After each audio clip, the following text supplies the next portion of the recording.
అనకాపల్లి ఈ సభ సాక్షిగా చెప్తున్నాం, మేము వస్తే ఇక్కడ చక్కెర కర్మాగారాలు బాగుండాలి, కోఆపరేటివ్ షుగర్ ఫ్యాక్టరీస్ బాగుండాలి, ఉపాధి అవకాశాలు రావాలి.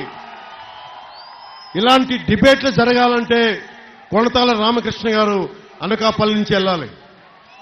సుజలా స్రవంతి పథకం, ఉత్తరాంధ్ర సుజలా స్రవంతి పథకం రావడానికి కొణతాల రామకృష్ణ గారే కారకులు. ఆ రోజున అప్పుడు ప్రభుత్వంలో ఉండి బలంగా ఇక్కడ కష్ట నష్టాలు చెప్పి తెలియజేసి ఆ పథకాన్ని తీసుకొస్తే ఈ రోజున ముందుకు తీసుకెళ్లేకుండా వెళ్ళిపోయింది.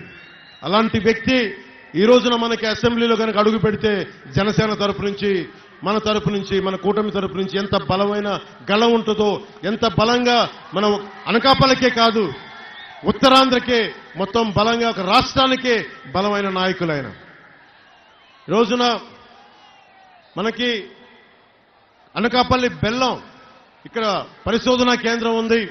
దాని మార్కెటింగ్ వ్యవస్థను ముందుకు తీసుకెళ్లేకపోతున్నాం. మంచి పరిశోధనలు జరుగుతూ ఉన్నాయి. ఆ పరిశోధనలు మార్కెటింగ్ వ్యవస్థ ఇంకా బలోపేతం చేసేలాగా జనసేన, తెలుగుదేశం, భారతీయ జనతా పార్టీ ప్రభుత్వం దీని బాధ్యత తీసుకుంటుంది. అలాగే మీ కోడిగుడ్డు మంత్రి ఇంకొకసారి కావాలా లేదా, ఈ కోడిగుడ్డు ప్రభుత్వం కావాలా లేదా అనేది మీరు ఆలోచించుకోండి. విశ్వనాథపేట మండలంలో దాదాపు కసింపేట గ్రామంలో విశ్వనాథపేట మండలంలో దాదాపు ఆ రోజు నేను వెళ్ళాను 609 ఎకరాలు అనుకుంటా, 600 పైచిలికి ఎకరాలు అడ్డగోలుగా దోచేశారు.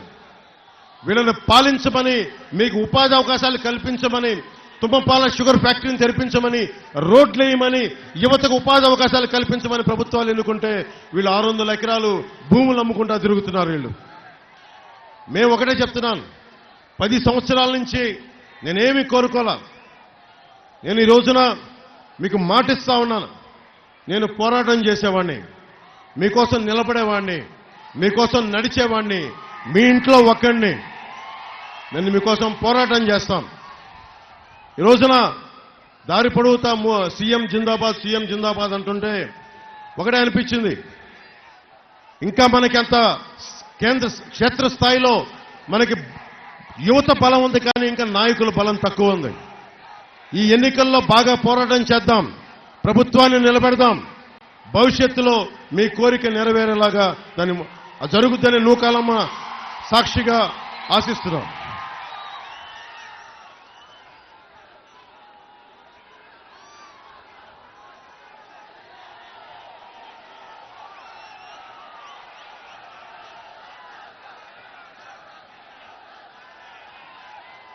ముఖ్యంగా యువతకి అనకాపల్లికి సంబంధించి కూటమి తరపున మీకు చేసే మేనిఫెస్టోలో మా ప్రామిస్లువి, యువతకి స్కిల్ డెవలప్మెంట్ సెంటర్ రావాలి. ఇక్కడ మీరు ఊహించుకోండి, పవన్ కళ్యాణ్ అనే వ్యక్తికి ఇదే వైజాగ్లో, ఇదే ఉత్తరాంధ్రలో ఒక యాక్టింగ్ స్కిల్ నేర్పిస్తే, ఉత్తరాంధ్ర మనకి సత్యానంద్ అనే ఒక గురువు గారి దగ్గర ఒక యాక్టింగ్ నేర్పిస్తే, అతనికి ఒక స్కిల్ కనుక డెవలప్ చేస్తే అతను ఈ రోజున మీరు గుండెల్లో పెట్టుకునే నటుడయ్యాడు. అతను మీకు అండగా నిలబడే ఒక ప్రజానాయకుడయ్యాడు. మనం ఏ రోజున కూడా స్కిల్ డెవలప్మెంట్ గురించి ఆలోచించట్లా. ఇక్కడున్న యువత మీరు ఏ కులం, ఎక్కడి నుంచి వచ్చారు, ఎంత వయసు ఉందని ఆలోచిస్తున్నారు. కానీ ఇక్కడున్న యువతలో ఎవరికి ఏ ప్రతిభ ఉంది, ఏ సమర్థత ఉంది, వీరికి ఎలాంటి ఉపాధి అవకాశాలు కావాలి, వీరికి ఎలాంటి ఇంట్రెస్ట్లు ఉన్నాయి, వీళ్ళకి ఎవరన్నా వచ్చి మనకి సర్వే చేయాల్సింది. కులాలు వీటన్నిటితో పాటు కూడా అక్కడున్న కుర్రాడికి నీకేం కావాలని ఉంది భవిష్యత్తులో, అక్కడున్న యువతకి మీకు ఏం అవ్వాలని ఉంది, ప్రభుత్వం మీకు ఏం చేయాలి, ఎలాంటి ఉపాధి అవకాశాలు కావాలి, ఎలాంటి స్కిల్ డెవలప్మెంట్ చేయాలి మీకు, మేము ఇలాంటి అడగబోతున్నాం. ఈ రోజున అన్ని మేనిఫెస్టోలు చెప్పే ఒకటైతే మేనిఫెస్టో కోసం పోరాటం యాక్చువల్గా రేపొద్దున అసెంబ్లీలో మొదలవుద్ది.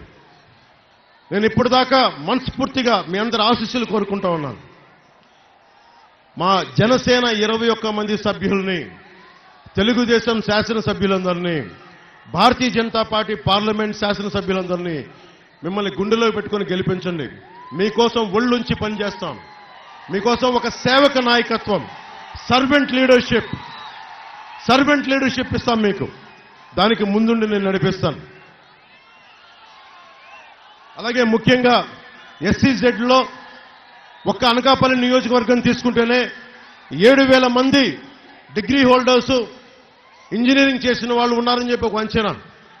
దాంట్లో కేవలం 1,300 మంది మాత్రమే ఉపాధి అవకాశం లభించింది. ఇంత SEZలు ఉన్నాయి, ఇక్కడ సరైన అవకాశాలు లేవు.